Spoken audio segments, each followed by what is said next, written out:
Stephanie Georgiou, our resident clinical psychologist.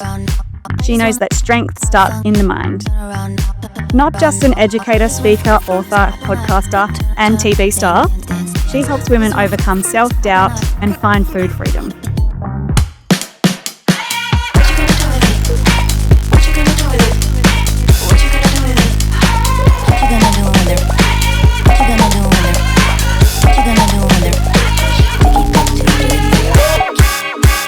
My name is Stephanie Georgiou and I'm a clinical psychologist, published author and public speaker, and I'm from the Gold Coast, Australia. It wasn't always good for me. I struggled with an eating disorder for 9 years and I didn't seek help. Back in my day, eating disorders were not spoken about. There was a lot of stigma, a lot of shame, and diet culture was normalized. It was normal to be on a diet. Everyone was praising each other for losing weight. Women from everywhere would be training together, reducing their calories together, and that was just the norm.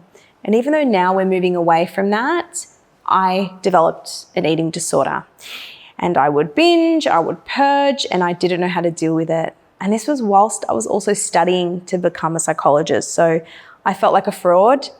I thought, how can I help people when I can't even help myself?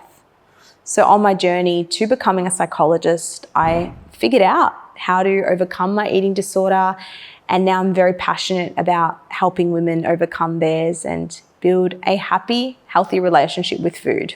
Eating disorders have many causes, but most often we see it run in families, upbringing. From a young age, we're often taught, don't cry, have a lollipop. This is how emotional eating begins. And not all emotional eating is bad. There's nothing wrong with having some ice cream. If your partner's broken up with you, you're feeling sad, it's fine. It's just when emotional eating is your only coping tool and it makes you feel worse, not better. Another thing is the media. We were raised in a society where we attribute thinness to happiness. We are programmed to just want to be thinner, want to be better, want to be skinnier, want to be taller. It's not just about your weight. It starts from your appearance. It's about not having wrinkles. It's about being desirable. And unfortunately, we're all primed with this from a young age. You know, the princess gets the prince. Even in Disney movies, it's all the same story. The ugly stepsister. So influence, social media, parents, family, being teased, being called fat can lead to eating disorders and disordered eating. So there's many risk factors that can influence someone developing an eating disorder or disordered eating. It's bad. It's bad. 1,800 deaths a year are from eating disorders. That is higher than the national road toll. Many people think that an eating disorder is just based on how you look, but they don't discriminate on weight, shape or size or race. Anyone can have it. And there is a staggering 1.1 million Australians currently struggling with an eating disorder. And it's not getting any lower. The pandemic made eating disorders and disordered eating worse. 1 in 4 women who go on a diet will go on to develop an eating disorder or disordered eating. So if you're listening to this and think, oh my gosh, this sounds like me, don't leave it, because life doesn't get better. You have to get better. Many people think if I lose the weight, then everything will be fine. But if this has been your story for most of your life, you're always thinking about food, always thinking about your body, you have this desire to change, you over-evaluate your appearance, and it takes up a lot of your mental real estate, that's usually a sign that it is a problem. Yes, people can have goals, people can prefer to eat vegetables and fruit, that's fine, but it's all about how does this affect me mentally on a consistent basis. I often get asked, oh, where's the line between loving yourself and disordered eating or having no discipline? And the line is, where is this coming from? What is my intention? Am I eating because I hate myself, or am I able to eat this burger and not feel guilt and enjoy it? So it's really about how does this food make me feel and what's my intention behind this decision as well.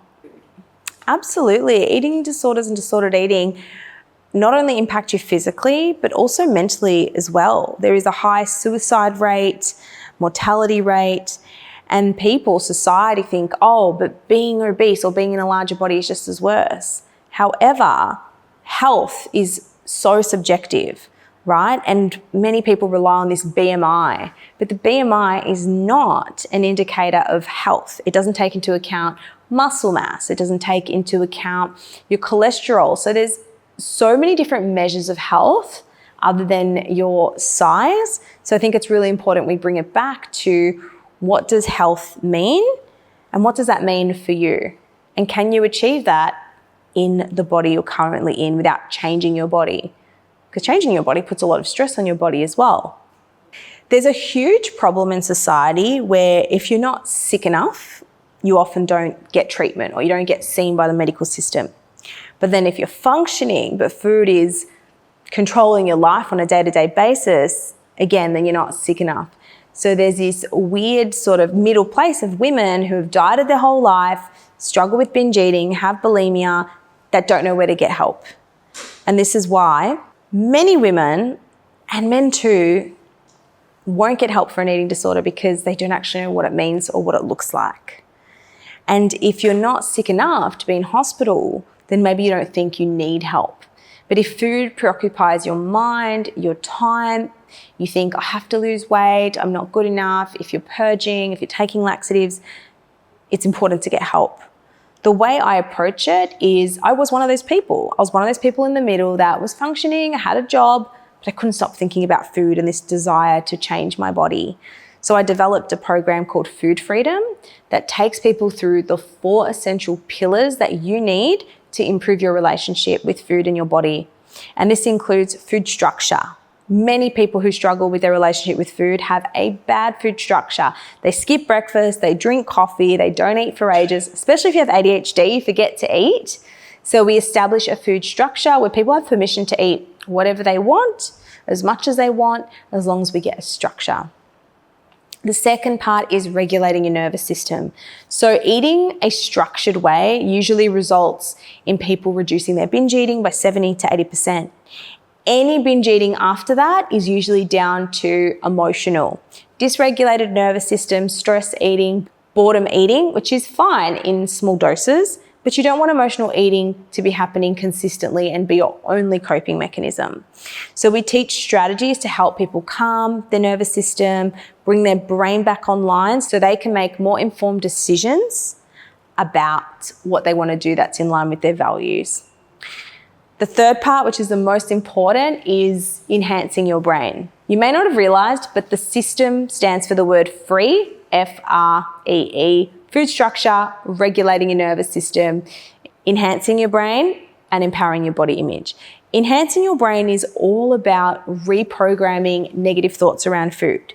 I shouldn't eat this, I should be eating more healthier, this donut's gonna make me fat. Food is not the problem. It's your thoughts about the food. If you ate a donut and said, that was delicious, you would move on with your day. But it's the rumination and the judgment and the shame that we put on that food decision that keeps us stuck in this vicious cycle.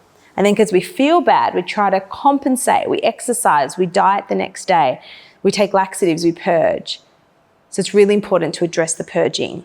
And then once you've reprogrammed your brain, you're ready for body image empowerment, which means really respecting your body, even if you don't like it. Because people think I have to change my body in order to like myself. But it's actually the opposite. You have to respect your body in order to do the things that you want to be able to do. So you ask yourself, if I respected my body, how would I speak to it? How would I treat it? What would I put into it? With body respect comes a lot of transformation and change. Research shows that it can take a year for someone to recover from an eating disorder, disordered eating, but in the 12-week program, we've seen people make remarkable change. I take clinical data, we measure depression, anxiety, stress. We take clinical data from questionnaires, and over the 12 weeks, we've seen significant changes. People who met that criteria for an eating disorder to being under that clinical threshold, because it needs to be intense and people need consistent support and accountability, and that's what this program has to offer. The thing that blows people's minds away is that binge eating is not the problem.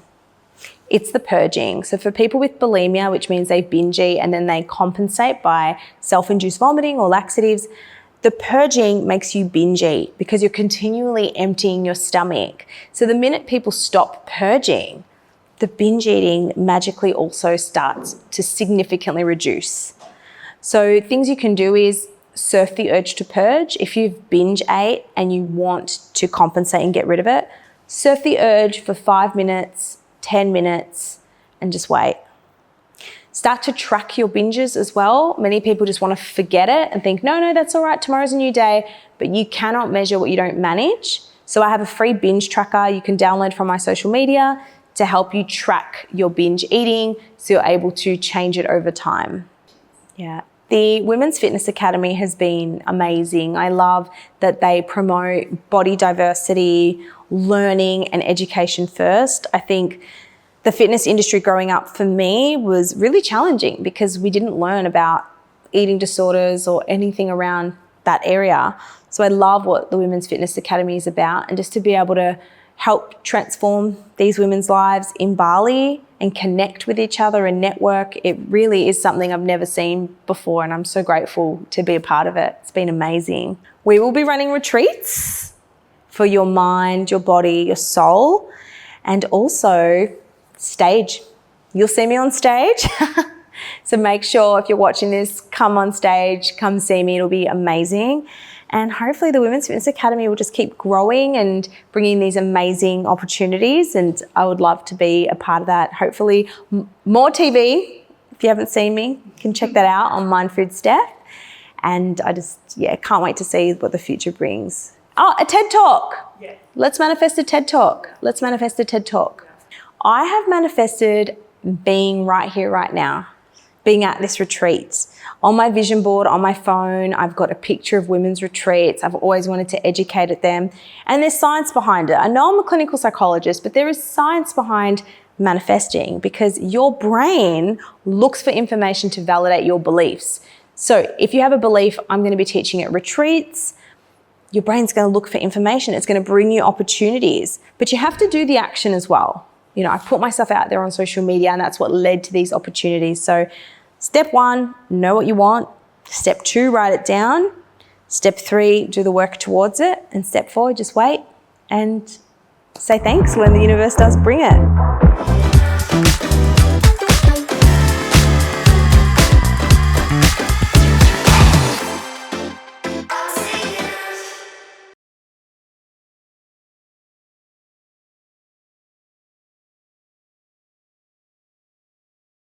Not only just to support me, but because I want him a part of this with me. And I think that people should also be knowing you because you have a lot to bring, not only as a trainer, but your knowledge in business and everything else that you do. That was my original career vision, which we did and was great. I then sold out of that in, I think, 2017. So ran that for 3 years, sold out of my share, and then we kind of partnered up and went our separate way together doing our own thing.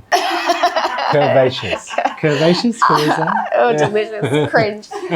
We're that couple, by the way, that cringe. We used to be when we first got together. We look at old videos, we're like, oh my gosh.